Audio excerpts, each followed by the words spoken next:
केडगाव इथं शिवसैनिकांच्या झालेल्या हत्या भाजप, काँग्रेस आणि राष्ट्रवादी यांच्या संगनमतानं झाल्याचा घणाघाती आरोप शिवसेना नेते रामदास कदम यांनी केलाय। याला मुख्यमंत्री जबाबदार असल्यानं या प्रकरणाची संपूर्ण जबाबदारी त्यांचीच असल्याचा आरोप करत उद्या मुख्यमंत्र्यांना भेटणार असल्याचं रामदास कदम म्हणाले।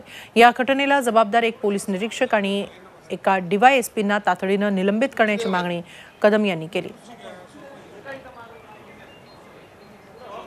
ते कर्डिलेंचा आणि जगताप यांचे संबंध जवळचे नातेवाईक आहेत आणि आपण पाहिलं भाजपच्या उमेदवारांना मतं फक्त 120 123 फक्त मतं मिळाली, 154 मिळाली आणि म्हणून हे कर्डिले जगताप म्हणजे भाजप, राष्ट्रवादी, काँग्रेस एकत्र येऊन ही निवडणूक लढवली गेली आणि शिवसेनेला शह दिला गेला आहे।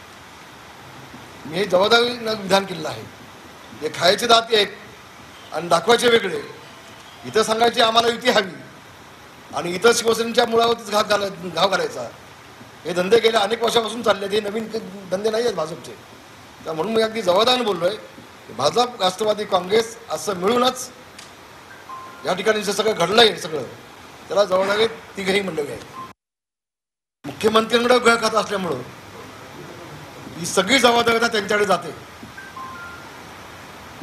या संबंधी उद्याच आम्ही मुख्यमंत्र्यांची भेट घेणार आहोत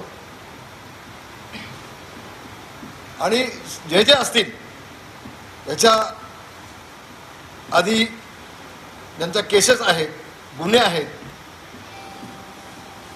त्यांना तडीपारी देखील होऊ शकली नाही किंवा कालच्या जे गुन्हेगार आहेत त्यांना कुठल्याही परिस्थितीमध्ये फाशी झाली पाहिजे।